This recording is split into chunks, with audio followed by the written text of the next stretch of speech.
Hi అండి, అందరు ఎలా ఉన్నారు? అందరు బాగున్నారా? అందరు బాగుండాలని అందరూ ఉండాలని కోరుకుంటాను. ఇక మీరు చూపిస్తా చూడండి.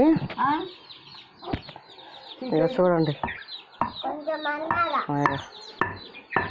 ఆయన కూడా కొట్టుతాడంట సీత. ఇసురుతుంది చూడండి, మా అమ్మగారు అందరూ ఇసురుతుందండి. ఆమెతో పాటు సీత కూడా ఇసురుతుండు చూడండి.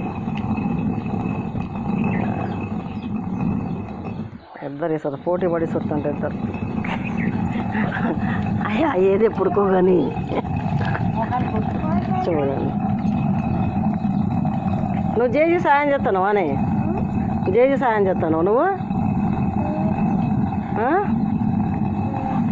నువ్వెందుకు నువ్వు చేయటం? నువ్వు ఆ నుంచి లేరాదు, ఆమె విసురుకుంటుందిగా. చూడండి, కందులు వేసేద్దాం. అవి కొంచెం వేయించి లైట్గా విసురుతుంది. అసలు కందిపప్పు కొనుక్కరావడమే కందులు వేసేద్దాం అంటూ వాళ్ళు మనకు తెలియనే తెలియదు ఎప్పుడు.